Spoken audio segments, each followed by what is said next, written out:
ஆன்மீக அன்பர்களே, ஜெயா தொலைக்காட்சி இன்றைய அருள் நேரம் நிகழ்ச்சியிலே ஆன்மீக அன்பர்களுக்காக வெங்கடேச பெருமாள் திருக்கோயில் திருப்பூர் கோயிலை படம் பிடித்து காட்டுகிறது. வெங்கடேச பெருமாளுடைய மகாத்மியங்களைத்தான் இன்றைய நிகழ்ச்சியிலே நாம் பார்க்க போகிறோம். தோள் கண்டார் தோளே கண்டார், தொடுகமல தாழ் கண்டார் தாழே கண்டார் என்று கம்பன். பெருமாளுடைய அழகு அப்படிப்பட்டது. அந்த பெருமாளை சேவித்தால் என்னவெல்லாம் நன்மைகள் கிடைக்கும் என்று நாம் பார்க்கிறோம். சாட்சாத் அனுக்கிரகம் புரியக்கூடிய அந்த பெருமாள் வெங்கடேச பெருமாள் திருக்கோயில் கொண்டிருக்கிறார் திருப்பூரிலே. அதைத்தான் இன்றைய நிகழ்ச்சியிலே நாம் பார்க்கிறோம்.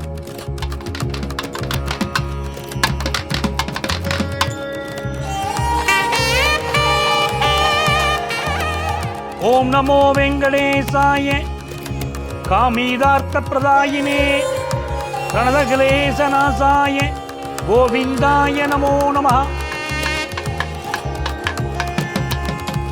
புண்ணிய பூமியாம் தமிழகத்திலே திருப்பூர் மாநகரத்திலே அமைந்திருக்கக்கூடிய திருக்கோயில் அருள்மிகு வெங்கடேச பெருமாள் திருக்கோயில். கோவில்ல மூலவர் வெங்கடேச பெருமாள், தாயார் அலர்மேல் மங்கை. வெங்கடேச பெருமாள் பேரை கேட்ட உடனே நமக்கு தெரியும் திருப்பதி வெங்கடாஜலபதி ஞாபகத்துக்கு வராரு இல்லையா? அப்படி திருப்பதி வெங்கடாஜலபதியை போலவே இந்த தலத்து பெருமாள் இருக்கிறார். ஸ்ரீ வெங்கடேச பெருமாள் பக்தர்களுக்கு பேரருள் கருணையை பொழிகிறார். அப்படி மக்களுக்கு கருணை பொழிய வேண்டும் என்ற இதனுடைய திருவுள்ளப்படிதான் திருக்கோயில் கொண்டு எழுந்தருளி சேவை சாதித்த அருள்.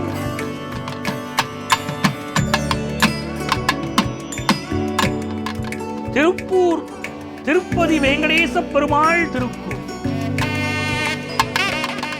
திருப்பதி திருமலையிலே பெருமாளுக்கு செய்யப்படும் அனைத்து பூஜைகளும் செய்யப்படுகிறது. இந்த உலக சுகத்தை அனுபவிக்க வேண்டும் என்று எண்ணக்கூடியவர் மனிதர்களில் இரண்டு வகையான எண்ணம். அதில் முக்கியமான எண்ணம் கொண்டவர்கள் வாழ்க்கை வாழ்வதற்கே என்ற எண்ணம் கொண்டவர்கள். இந்த பூமியில பிறந்திருக்கோம், நமக்கு முக்திதான் முக்கியம், ஆகவே இறை வழிபாடு மட்டும் செய்வோம், அதிலேயே இருப்போம் நினைக்கக்கூடியவர்கள் சிலர்.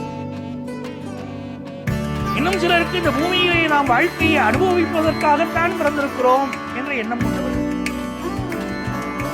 இன்றைக்குமே அப்படி உலக காமிய சுகத்தை நாம் அனுபவிக்க வேண்டுமானால் பெருமாளுடைய அனுக்கிரகம், மகாலட்சுமி தாயாருடைய அனுக்கிரகம்,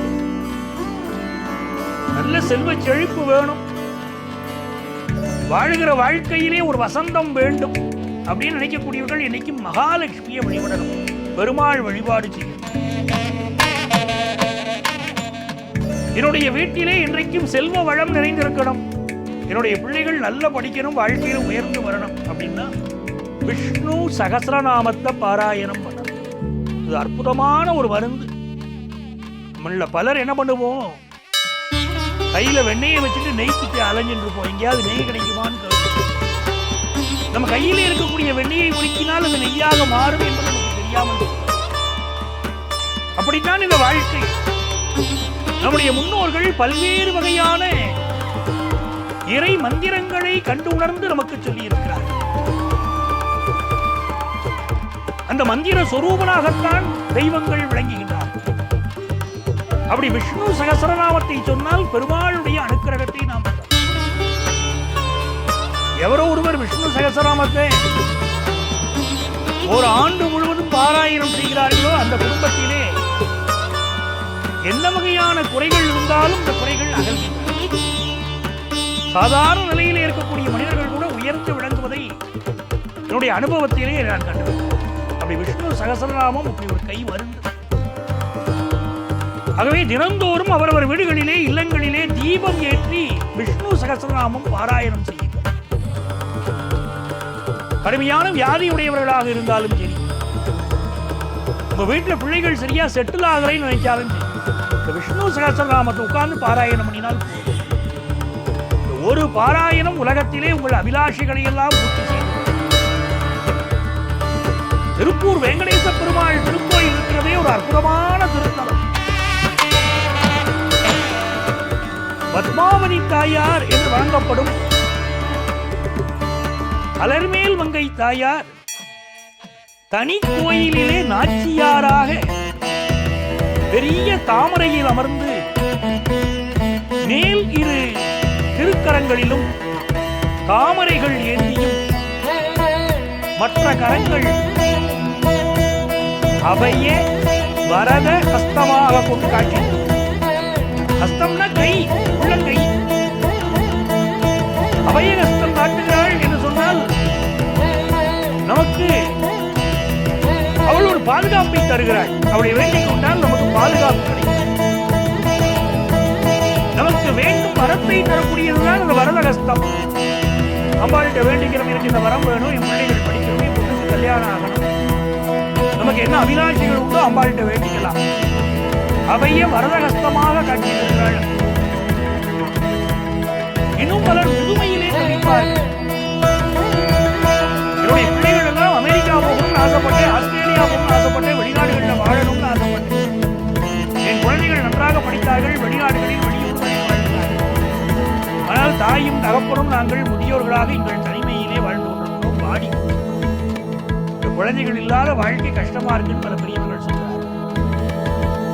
அவர்கள் எல்லாம் வீட்டிலே நான் சொன்னபடி இந்த விஷ்ணு சகஸ்ரநாமத்தை பாராயணம் பண்ணணும். என்ன நோக்கம் கருதி பாராயணம் செய்கிறீர்களோ அந்த பாக்கியத்தை நீங்கள் பெறுகிறீர்கள். பத்மாவதி தாயாரை பார்க்கிறோம். இந்த கோவில் இன்னும் ஒரு கோவில். முகத்திலே இதமான புன்னகை, இந்த புன்னகை ஒளிய விழிகளில் தயை வெள்ளவென பாய்கிறது. அம்பாளை பார்த்தா அவளுடைய விழிகள் நமக்கு என்ன சொல்றது?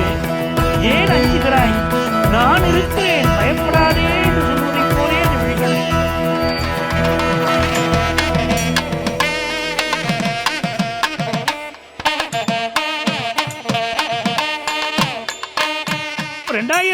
இந்த கோவில கும்பாபிஷேகம் பண்ணும் போது அந்த மந்திர சக்தி ஊட்டப்பட்ட அந்த புனித நீர் இருக்கிறதே, அதை கருவறை விமானத்தின் மீது ஊற்றிய போது மூலவருடைய சிலையுடைய முகத்திலும் திருமேனியிலும் வியர்த்து கொட்டியதாம். மந்திர சக்தியையும் வீரியத்தையும் அந்த வேங்கடவன் சிலை தன்னுள் கிரகித்துக் கொண்ட போது அதுவரை கற்சிலையாக இருந்த மூலவருக்கு தெய்வீக பிராணசக்தி ஏற்பட்டு வியர்த்தி கொட்டியது. பட்டு துணியினாலே பெருமாளுடைய முகத்திலும் திருமேனியிலும் உண்டான வியர்வையை துடைத்தார்கள். துடைக்க துடைக்க மீண்டும் மீண்டும் திருமலை அப்பனுக்கு வியர்த்தது. ஒரு பக்கம் விசிறினாலும் பட்டு விசிறியினாலும் மற்றொரு புறம் வெண்சாமரத்தினாலும் வெகு நேரம் வீசிய பின்புதான் பெருமாளுடைய திருமேனி குளிர்ந்தது. பச்சை மாமலை போல் மேனி பவளமாய் கமலச் செங்கன் அச்சுதாமரர் ஏரே ஆயிரம் கொழுந்தே. அப்படி கும்பாபிஷேகம் நடந்த நேரத்திலே வானத்தில் 3 கருட பட்சிகள் கருவறை விமானத்தை சுற்றி 3 முறை வலம் வந்தன. கமலம் போன்ற கண்கள், கூர்மையான நாசி, குவிந்த வாய், பெரிய கிரீடம், நெற்றியிலே திருமண்காப்பு, முகவாயில் பச்சை கற்பூரம், 2 கரங்கள்லையும் சங்கு சக்கரம் தாங்கி இருக்கார். ஒரு கரத்தை தனது முழங்கால் அருகில் வச்சிருக்கார். சாட்சாத் திருமலை வாசனாகவே தலப்பெருமாள் தரிசனம். அப்ப திருமார்பிலே யார் இருக்கிறார் என்று பார்த்தால் சாட்சாத் தாயார் சேவை சாதிக்கிறார். இந்த பெருமாளுடைய திருக்கோலம் பார்த்து கொண்டே இருக்கலாம். அப்படி ஒரு திருக்கோலம். பிறவி பெருங்கடல் நீந்துவர் நீந்தார் இறைவனடி சேரார். அதுதான் அவருடைய இறைவனுடைய பாதத்தை சேர்ந்தவர்கள் பிறவியாகிய பெருங்கடலை நீந்த முடிகிறது. பெருமாள் வழிபாடு என்பது எல்லையில்லாத சக்திகள் உடையது. பொதுவாகவே இந்த வெங்கடேச பெருமாள் மந்திரத்தை சொல்லணும். நான் நிகழ்ச்சியுடைய தொடக்கத்தில் சொன்னேன், இப்பவும் சொல்கிறேன். ஓம் நமோ வெங்கடேசாய காமிதார்த்த பிரதாயினே பிரணதகிலேசநாசாய கோவிந்தாய நமோ நம. இந்த மந்திரத்தை வெள்ளிக்கிழமைகள்ல பெருமாள் கோவிலுக்கு சென்று நெய்விளக்கு ஏற்றி மல்லிகைப்பூ சாத்தி 108 முறை ஜெபிக்கிறோம். இந்த மந்திரத்தை நெய்விளக்கு ஏற்றுறதும் மல்லிகைப்பூ சாத்துறதும் ரொம்ப முக்கியம். இப்ப கோவிலுக்கு போக முடியலையே, நான் வீட்டில இருந்து பண்ணலாமா அப்படின்னா வீட்டில இருந்தும் பண்ணலாம். முடியன்றவரை பெருமாள் கோவிலுக்கு சென்றால் அந்த பெருமாளுடைய அனுக்கிரகம் பரிபூர்ணமா கிடைக்கிறது. ஏகாதசியும் வெள்ளிக்கிழமையும் சேர்ந்து வரக்கூடிய நாள்ல இந்த மந்திரத்தை சொல்றது ரொம்ப சிறப்பு. வாழ்க்கையில் அதிர்ஷ்டம் இல்லைன்னு சொல்றவர்கள் எல்லாம் இந்த தலத்து பெருமாளை சென்று வழிபடுங்கள். திருப்பூர் வெங்கடேச பெருமாளை வாழ்க்கையிலே அதிர்ஷ்டம் தேடி வரும். சிலருக்கு அலுவலகத்திலே ஆபீஸ்ல எனக்கு கிடைக்க வேண்டிய நியாயமான ப்ரமோஷன் கிடைக்கல அப்படின்னு குறைகள் இருக்கக்கூடியவர்கள் திருப்பூர் வெங்கடேச பெருமாள் திருக்கோயிலிலே சென்று பிரார்த்தனை செய்து கொண்டால் உங்களுக்கு நியாயமா கிடைக்க வேண்டிய ப்ரமோஷன் கிடைக்கும், செல்வம் பெருகும். ஆகவே அப்படி சென்று வழிபடுவது என்பது உங்கள் வாழ்க்கையிலே எல்லா வகையான நன்மைகளையும் கொண்டு வந்து தரும்.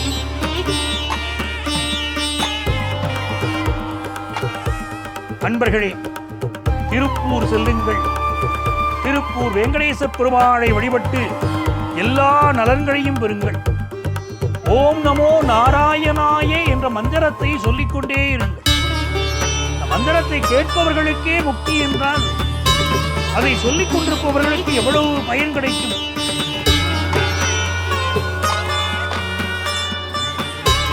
வைகுண்டத்திலே நாராயணன் பாம்பு படுக்கையில படுத்திருந்தார். அவருடைய காலுக்கு அருகில் மகாலட்சுமி அமர்ந்திருந்தாள். அப்போது அங்க வந்த நாரதர், இறைவனே, உன்னுடைய பக்தர்கள் அனைவரும் உனது பெயரை சொல்கிறார்களே, இந்த பெயரில் அப்படி என்ன இருக்குன்னு கேட்டார். அப்போ நாராயணன் நாரதரை பார்த்து, நான் உனக்கு சொல்லி விளக்கிறத விட நீயே போய் பாரு அப்படின்னு சொன்ன. நேரில் சென்று தெரிந்து கொள், உடனடியாக பூலோகம் சென்று தெரிந்து கொள். தென் திசையில் இருக்கக்கூடிய வனத்துல ஒரு புழுவிடம் அந்த மந்திரத்தை சொல்லி என்று நாராயணன் சொல்லி இருந்தார். நாரதர் நேர வந்தார். நாராயணன் சொன்ன அந்த வனத்தை நோக்கி சென்றார். அங்கு ஒரு புழு ஒரு இலையின் மீது உருண்டு கொண்டிருந்தது. அதன் அருகிலே சென்ற நாரதர் அந்த புழு பக்கத்துல போய் ஓம் நமோ நாராயணாயா என்ற மந்திரத்தை சொன்னார். அந்த புழு உடனே செத்து விழுந்தது. நாரதருக்கு குழப்பம். பெருமாள் பேரை சொன்னா நன்னா இருக்கணுமே, புழு செத்து விழறதே சொல்லிட்டு மனம் குழப்பம் அடைந்து வைகுண்டம் போனார். அந்த புழுக்கு உங்க பேர் சொன்னேன், அது செத்து விழுந்து விட்டதே, இதுதான் மகிமையான்னு கேட்டார். நாராயணன் சொன்னார், நாரதா, நீ மீண்டும் பூலோகம் செல். அங்க ஒரு பசுமாடு ஒரு கன்றை ஈனும், அதில் போய் என்னுடைய பெயரை நீ மந்திரத்தை சொல்லு. நாரதர் மீண்டும் பூலோகம் வந்தார். ஒரு பசுமாடு கன்றை ஈன்றது. அதன் காதிலேயே சென்று ஓம் நமோ நாராயணாயே. இந்த கண்ணுக்குட்டி அப்பதான் பிறந்திருக்கு. பிறந்து சில நிமிஷங்கள் கூட ஆகல. அந்த கண்ணுக்குட்டி கீழே விழுந்து இழுத்துட்டு போனேன். முதல்ல போய் ஒரு புழு தச்சணும், புழு செத்து போச்சு. ஓம் நமோ நாராயணாயேன்னு சொல்லி இந்த கண்ணுக்குட்டி காதல் சொன்னா அதுவும் செத்து போச்சே. பசுமாட்டை கொள்றதே பாவம். அதுவும் பிறந்து சில நிமிஷங்கள் தான் இருக்கக்கூடிய இந்த கண்ணுக்குட்டி காதல சொல்லி அது கொன்று விட்டோமே வருத்தப்பட்டார். திரும்பவும் வைகுண்டம் போனார். நாராயணா, இது என்ன சோதனை? உடைய மந்திரத்தை நான் சொன்னேனே இப்படி ஆகுறதே, இது என்ன விளையாட்டுன்னு கேட்டார். உங்க மந்திரத்தை சொன்ன உடனே கன்று இறந்து போய் விட்டதே, மிகப்பெரிய பாவத்தை பண்ணிட்டேனே. இப்ப நாராயணர் சொன்னார், நாரதா, நீ கவலைப்படாதே, திரும்பவும் நீ பூலோகம் போ, நான் சொல்லக்கூடிய இடத்துக்கு போ. அங்க ஒரு சிறுவன் விளையாடி கொண்டிருப்பான். என் பெயரிலான மந்திரத்தை நீ சொல்லிப்பார் என்றார். நாரதருக்கு ரொம்ப பயமாயிடும். ஏற்கனவே 2 முறை பெருமாளுடைய பேரை சொன்னோம். புழு செத்து போச்சு, பசு செத்து போச்சு, பாவம் சேர்ந்து. இப்போ நம்மால ஒரு சிறுவனும் செத்து போய் நாமமும் வந்துடப்படாதேன்னு பயந்தார். மனசை திடப்படுத்திட்டு பூலோகம் வந்தார். ஏன்னா பெருமாள் சொல்லிட்டாரே, உத்தரவு மீறப்படாதேன்னு பூலோகம் வந்தார். பெருமாள் சொன்ன இடத்துக்கு போனார். அங்கே ஒரு சிறுவன் பொம்மைகளை வச்சு விளையாடின்றது. மனசெல்லாம் பயம் நாரதருக்கு. அந்த சிறுவன் பக்கத்துல போனார். ஓம் நமோ நாராயணாய என்றார். அவ்வளவுதான். அந்த சிறுவனும் இறந்து போனார். நாரதருக்கு ரொம்ப வருத்தமா போயிடுச்சு. இறைவன் தன்னை வைத்து 3 உயிர்களை இறக்க செய்து விட்டானே என்ற ஒரு கவலை அவருக்கு. மனமெல்லாம் கவலையோடு இப்ப வைகுண்டத்துக்கு திரும்ப வந்தார். அங்கு நாராயணரும் மகாலட்சுமியும் அமர்ந்திருந்தார். அவர்களின் அருகிலே கீழாக ஒரு முனிவரும் அமர்ந்திருந்தார். மனம் தடுமாறிய நிலையில் வந்த நாரதர் நாராயணன் பக்கத்தில் போனார். நாராயணன் கேட்டார், நாரதா, ஏன் இப்படி கவலையோடு வருகிறாய்? உனக்கு என்ன ஆயிற்று அப்படின்னு கேட்டார். நாரதர் சொன்னார், அங்க இருக்கக்கூடிய முனிவரை பார்த்தால் ஒரு மனசுல ஒரு குழப்பம் இருந்தாலும் சொல்லுவோம். நாராயணன் சொன்னார், நாராயணா, இது என்ன சோதனை? நான் தங்களின் மந்திரத்தை அதோடைய சிறப்பை சொல்லுமோன்னு உங்கள்கிட்ட கேட்டேன். ஆனா நீங்களும் இந்த பூலோகத்துக்கு போ, அந்த மந்திரத்தை சொல்லு அப்படின்னு சொன்னேன். நான் உங்களின் பெயரிலான மந்திரத்தை சொன்னேன். முதல்ல அந்த புழு இறந்தது, அடுத்து அப்போதான் பிறந்த கன்று இறந்தது, அதன் பின்பு இளம் வயது பாலகனும் இறந்து போனானே பெருமாளே, அந்த 3 உயிர்களும் இறந்து போய் விட்டனவே, உங்கள் பெயரிலான மந்திரம் அவ்வளவு கொடுமையா இருக்கேன்னு. இல்ல நான் அதை தப்பா உச்சரிச்சுட்டேனான்னு கேட்டேன். நாராயணன் நாரதரை பார்த்து சிரிச்சார். நாரதா, நீ சொல்வதிலும் உண்மை இருக்கும்.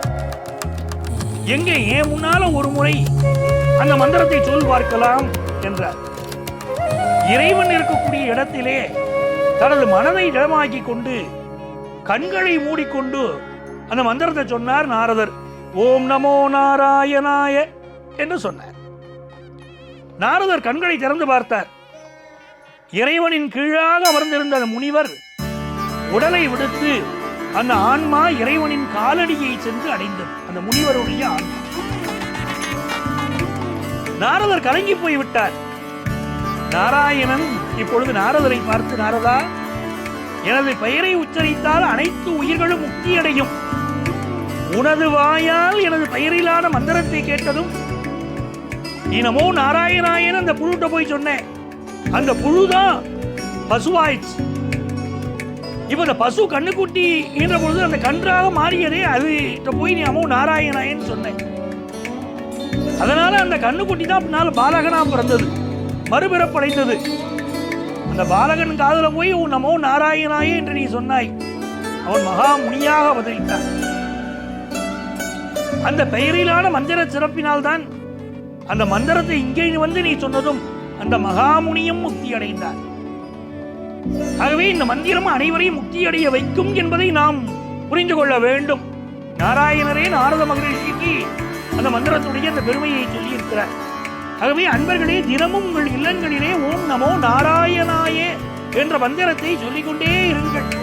அதை சொல்ல சொல்ல அவ்வளவு நன்மைகள் நம்முடைய குடும்பத்திலே அமையும். ஆகவே திருப்பூர் வெங்கடேச பெருமாள் திருக்கோயிலுக்கு சென்று வெங்கடேச பெருமாளை வழிபடுவதன் மூலமாக இந்த பெருமாளுடைய அனுக்கிரகத்தை பரிபூர்ணமாக நாம் பெற முடியும். சுலபமாக பிறவி கடலிலே நாம் கரையேறி விடலாம். இந்த கோவில் எந்த இடத்துல இருக்குன்னா, திருப்பூர் பழைய பேருந்து நிலையத்திலிருந்து 1.5 கிலோமீட்டர் தூரத்தில் திருப்பூர் அந்த ஊத்துக்குழி பிரதான சாலை வருதே, அதுல முதல் ரயில்வே கேட் அருகிலே இந்த திருக்கோயில் அமைந்திருக்கிறது. ஆன்மீக அன்பர்கள் அனைவரும் தங்களுடைய வாழ்க்கையிலே எல்லா வகையான நலன்களும் பெற வேண்டும் என்பதற்காக ஜெயா தொலைக்காட்சி இந்த அருமையான திருப்பூர் வெங்கடேச பெருமாள் திருக்கோயிலை உங்களுக்கு படம் பிடித்து காட்டியது. அனைவர் வாழ்விலும் எல்லா சௌபாகியங்களும் இங்கே பெறணும். ஓம் நமோ நாராயணாய நமः.